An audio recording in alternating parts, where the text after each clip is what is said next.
اعوذ باللہ من الشیطان الرجیم بسم اللہ الرحمن الرحیم وَإِذَا سَمِعُوا مَا أُنزِلَ إِلَى الرَّسُولِ تَرَى أَعْيُنَهُمْ تَفِيضُ مِنَ الدَّمْعِ مِمَّا عَرَفُوا مِنَ الْحَقِّ صدق اللہ العظیم۔ خلاصہ قرآن حکیم کے حوالے سے آج 7ویں پارے کا خلاصہ بیان کیا جا رہا ہے۔ چھٹے پارے کے اخیر میں اس بات کا ذکر تھا کہ مسلمانوں کے سب سے بڑے دشمن یہود اور مشرکین ہیں، اور جہاں تک نصارہ کا تعلق ہے تو جو صاف دل نصارہ ہیں وہ مسلمانوں کے ساتھ ذرا نرمی رکھتے ہیں۔ 7ویں پارے کے آغاز میں اسی سلسلے کو آگے بڑھایا اور ارشاد فرمایا کہ جب نصارہ قرآن حکیم کو سنتے ہیں، قرآن پاک کی تلاوت کو سنتے ہیں تو ان کی آنکھوں سے آنسو بہنے لگ جاتے ہیں۔ یہ آیت کریمہ اس موقع کی ہے جب کہ مسلمانوں نے حبشہ کی طرف ہجرت فرمائی اور نجاشی کے دربار میں قرآن حکیم کو سنایا تو جو صاف دل نصارہ تھے ان کی داڑیاں آنسوؤں سے تر ہو گئیں۔ تو اللہ تبارک و تعالیٰ نے اسی بات کو یہاں بیان فرمایا۔ اس کے بعد اللہ تعالیٰ نے یہ حکم دیا، حلال اور حرام کسی چیز کو قرار دینے کا حق صرف اور صرف خالق کو ہے۔ مخلوق کی مرضی سے کسی بھی چیز کو حلال یا حرام قرار نہیں دیا جا سکتا۔ اسلام اعتدال کا دین ہے، افراط و تفریط سے پاک ہے۔ بعض لوگ اپنی مرضی سے پاک اور حلال چیزوں کو اپنے اوپر حرام کر لیتے ہیں اور بعض حرام چیزوں کو اپنے اوپر حلال کر لیتے ہیں۔ اس میں بزرگی سمجھتے ہیں، اس کا بزرگی سے کوئی تعلق نہیں۔ جس چیز کو اللہ حلال قرار دے اس کو حلال سمجھنا چاہیے، اور جس چیز کو اللہ حرام قرار دے اس کو حرام سمجھنا چاہیے، اور اسی کے مطابق اپنی زندگی کو گزارنا چاہیے۔ بلکہ اگر دیکھا جائے تو آگے واقعہ آئے گا 28ویں پارے میں، نبی پاک صلی اللہ علیہ وسلم نے، حالانکہ وہ حلال یا حرام کا تعلق نہیں تھا، صرف ویسے کسی وجہ سے اپنے اوپر شہد کو حرام قرار دیا، تو اللہ تبارک و تعالیٰ نے وہاں بھی اپنے حبیب صلی اللہ علیہ وسلم سے فرمایا، یا ایھا النبی لم تحرم ما احل اللہ لک، جس چیز کو ہم نے حلال قرار دیا ہے آپ کیوں اپنے اوپر اسے حرام قرار دیتے ہیں۔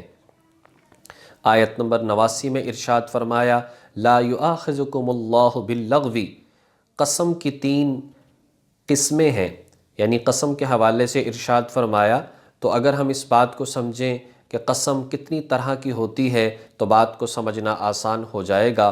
قسم کی 3 قسمیں ہیں، ایک یمین غموس ہے یعنی کہ جھوٹی قسم، دوسری یمین لغو ہے بیکار قسم، اور تیسری یمین منعقدہ ہے جو کہ منعقد ہونے والی ہے اور طے ہونے والی ہے، مستقبل پر جو قسم اٹھائی جائے۔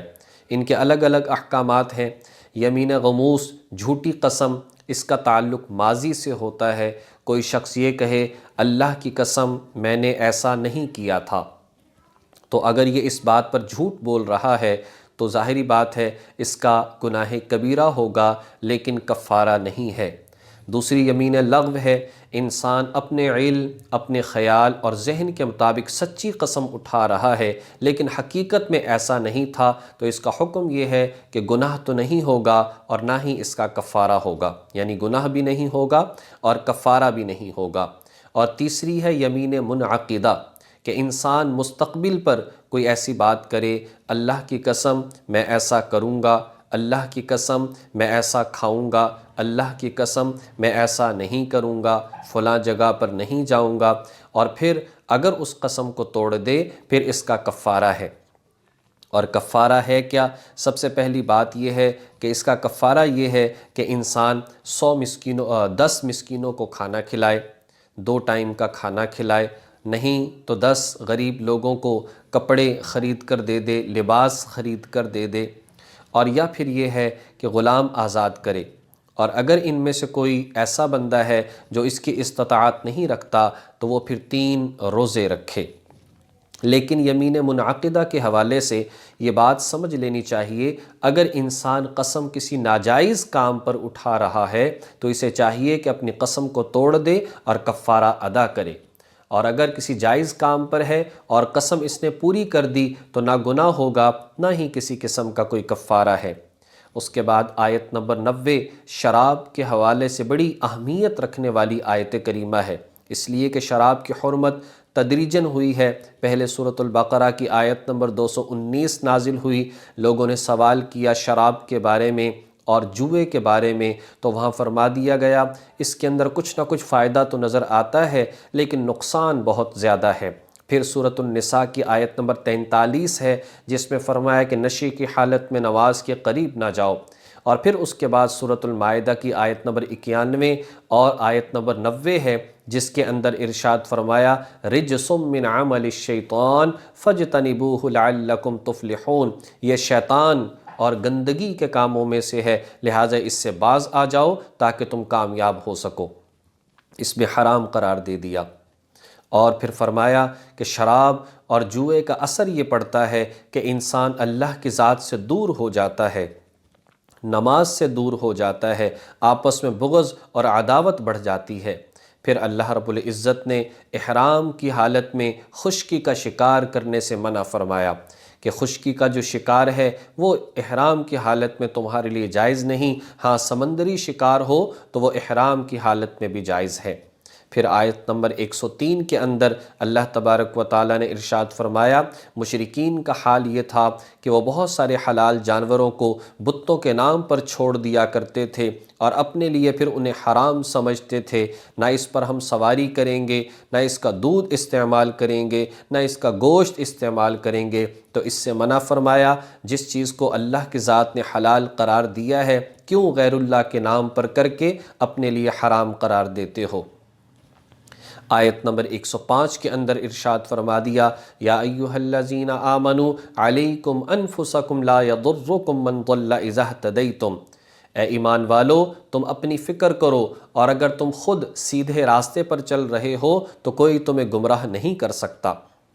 آیت نمبر 109 میں وصیت کے حوالے سے ارشاد فرمایا کہ انسان جب وصیت کرے کہ میرے مرنے کے بعد میرے پیسے کو فلاں جگہ پر خرچ کر دیا جائے، 1/3 کے اندر اگر یہ وصیت کر رہا ہے تو بہتر ہے کہ اس معاملے کو لکھ لے، بہتر ہے کہ اس پر گواہ قائم کر لے تاکہ بعد میں کسی قسم کا اختلاف اور جھگڑا نہ ہو۔ پھر اس کے بعد جس وجہ سے اس سورت کا نام رکھا گیا تھا مائدہ، وہ واقعہ ذکر فرمایا حضرت عیسیٰ علیہ السلام کے حواریوں نے عیسیٰ علیہ السلام کے جو صحابی اور ایمان رکھنے والے تھے ان پر، انہوں نے عیسیٰ علیہ السلام سے گزارش کی آپ اللہ کی ذات سے دعا کریں اللہ تعالیٰ کھانوں سے سجا دسترخوان ہمارے لیے نازل کر دے، تو اللہ تبارک و تعالیٰ نے ان کی اس التجا کو اور خواہش کو پورا فرمایا اور آسمان سے دسترخوان نازل ہوا۔ آیت نمبر 118 جب اللہ تبارک و تعالیٰ حضرت عیسیٰ علیہ السلام سے پوچھیں گے کل قیامت کے دن اے عیسیٰ کیا آپ نے لوگوں سے کہا تھا میری عبادت کرو، کیا آپ نے کہا تھا میری والدہ کی عبادت کرو، تو عیسیٰ علیہ السلام کہیں گے کہ یا اللہ یہ کیسے ہو سکتا ہے، میں کیسے کہہ سکتا ہوں، میں تو خود آپ کی عبادت کرنے والا تھا۔ اے میرے پروردگار آپ چاہیں تو ان لوگوں کو معاف کر دیں اور اگر آپ چاہیں تو ان کو عذاب دیں، ان تعذبہم فإنہم عبادک وإن تغفر لہم فإنک انت العزیز الحکیم، اگر آپ چاہیں تو ان کو عذاب دیں، یہ آپ کے بندے ہیں، اور اگر چاہیں تو آپ معاف کر دیں، آپ سے کوئی پوچھنے والا نہیں۔ یہ وہ آیت کریمہ ہے کہ ایک رات نبی پاک صلی اللہ علیہ وسلم ساری رات اس آیت کو پڑھتے رہے۔ اسی بات پر سورۃ المائدہ مکمل ہوتی ہے۔ اس کے بعد سورۃ الانعام قرآن کریم میں 6 نمبر پر یہ سورہ مبارکہ ہے اور نازل ہونے کے اعتبار سے 55 نمبر پر یہ سورت نازل ہوئی۔ مکی سورت ہے یعنی کہ ہجرت سے قبل نازل ہوئی، 165 آیات ہیں اور 20 اس کے رکوع ہیں۔ اس کا نام رکھنے کی وجہ یہ ہے انعام چوپایوں کو کہا جاتا ہے، اور آیت 136 سے 142 تک کچھ چوپایوں کا ذکر کیا گیا ہے جس کی وجہ سے اس سورت کا نام انعام رکھا گیا۔ چونکہ یہ مکی صورتوں میں سے ہے، اور مکی صورتوں کے اندر اللہ تبارک و تعالی زیادہ عقائد، نظریات کو بیان فرماتے ہیں، اور 3 بنیادی چیزیں بیان کی جاتی ہیں: توحید، رسالت اور آخرت۔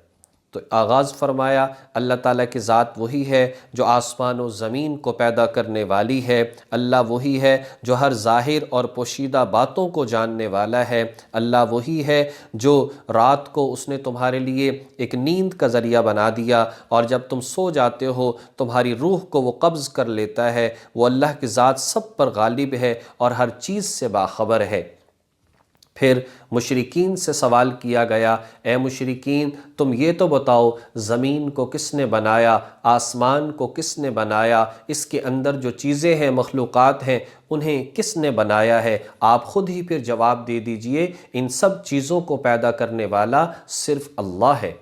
آیت نمبر 48، مشرکین کے سوالات۔ مشرکین کہنے لگے یہ اگر نبی سچا ہے تو یہ کوئی صحیفہ آسمان سے لے کر آتا، اگر نبی یہ سچا ہے اس کے ساتھ فرشتہ ہوتا جو تائید کرتا اور کہتا کہ یہ اللہ کا نبی ہے، نہ ماننے والوں کی پکڑ کرتا۔ یہ نبی اگر سچا ہے تو یہ بشر کیوں ہے، ہماری طرح کھاتا پیتا کیوں ہے؟ تو اس کا جواب دیا گیا، دیکھو یہ بات یاد رکھو، ہم تمہیں خبردار کرنے کے لیے آئے ہیں۔ یعنی انبیاء نے کہا، نبی علیہ السلام نے فرمایا میں ان چیزوں کو اپنی مرضی سے کرنے والا نہیں ہوں، میں تو ایک خبردار کرنے والا ہوں، تمہیں خوشخبری دینے والا ہوں، میں اپنی مرضی سے یہ معجزات نہیں دکھا سکتا۔ مزید مشرکین کے سوالات آگے ذکر کیے۔ وہ کہا کرتے تھے یہ رسول کیسا ہے، اس کو بادشاہوں کی طرح اس کے ہاتھ میں کنگن ہونے چاہیے تھے، اس کو علم غیب ہونا چاہیے تھا، یہ کھاتا پیتا کیوں ہے؟ تو جواب دے دیا گیا، فرمایا کہ نہ تو اللہ کے خزانے میرے پاس ہیں، نہ ہی علم غیب میرے پاس ہے، اور نہ ہی میں فرشتہ ہوں کہ نہ کھاؤں، میں تو تمہاری طرح کا انسان ہوں، بس اللہ میرے پاس وحی نازل کرتا ہے۔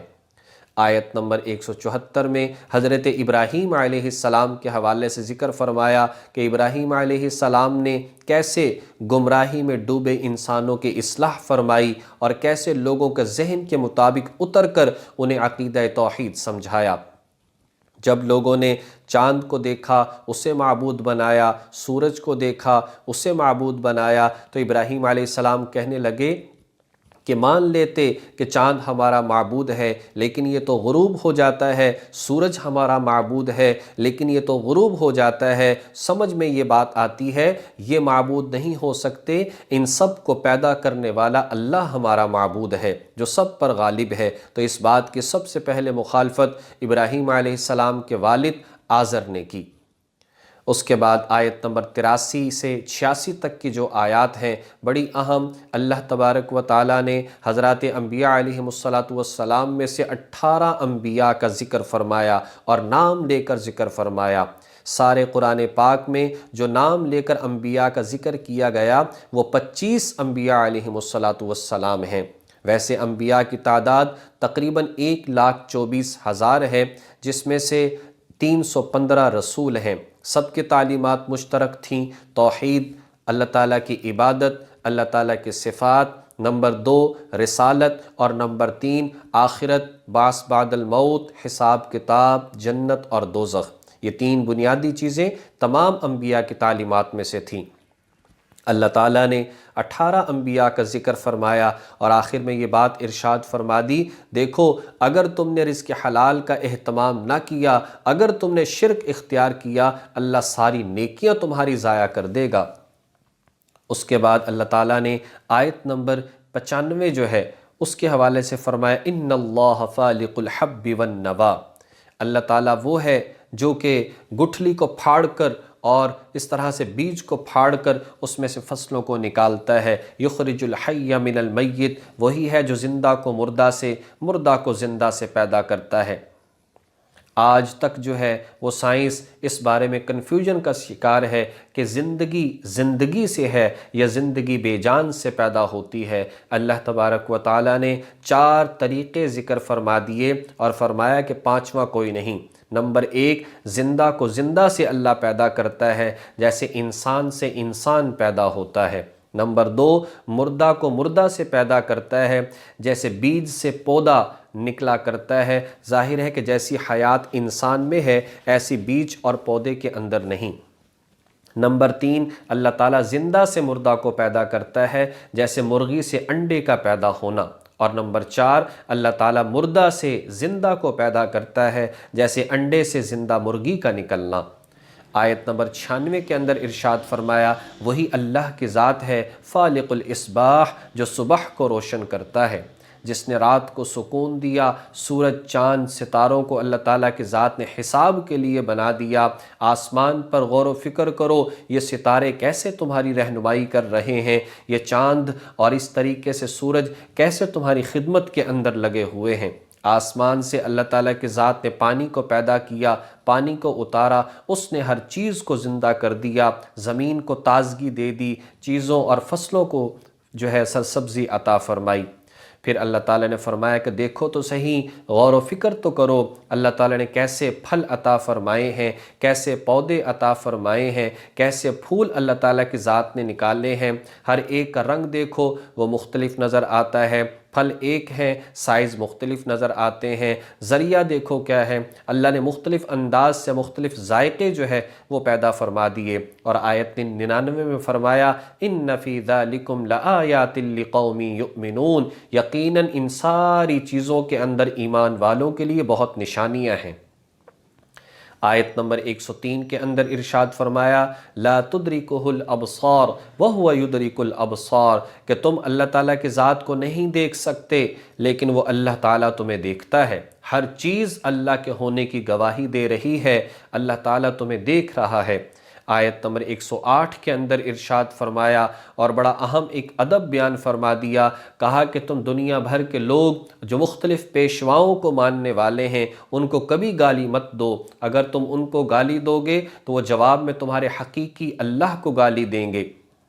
اس لیے کسی بھی مذہبی پیشوا، کسی بھی تنظیم کا کوئی لیڈر، کسی بھی مذہب سے تعلق رکھنے والا، اگر اس سے بات کرنی ہو دلائل کی بنیاد پر بات کی جائے۔ گالم گلوچ کرنا، بڑی ہستیوں کو برا کہنا، مذہبی ہستیوں کو برا کہنا، لیڈروں کو برا کہنا، اس بات کی گنجائش نہیں ہے۔ اس لیے کہ اگرچہ تم سچے ہو، جب تم ان کے جھوٹے معبودوں کو، ان کے جھوٹے لوگوں کو غلط کہو گے تو تمہارے سچے کو جو ہے وہ غلط کہیں گے۔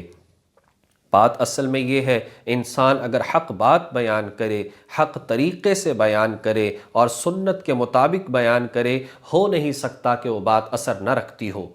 اللہ تبارک و تعالی ہمیں قرآن کریم سے سچی وابستگی نصیب فرمائے، قرآن کریم کے مضامین کو سمجھ کر اس پر عمل کرنے کی توفیق عطا فرمائے، قرآن کی تلاوت کی توفیق عطا فرمائے، قرآن کریم کو سمجھنے کی توفیق عطا فرمائے، قرآن کریم کو آگے پھیلانے کی توفیق عطا فرمائے، قرآن کریم پر اللہ تبارک و تعالی ہمیں عمل کرنے کی توفیق عطا فرمائے۔ وآخر دعوانا ان الحمد للہ رب العالمین۔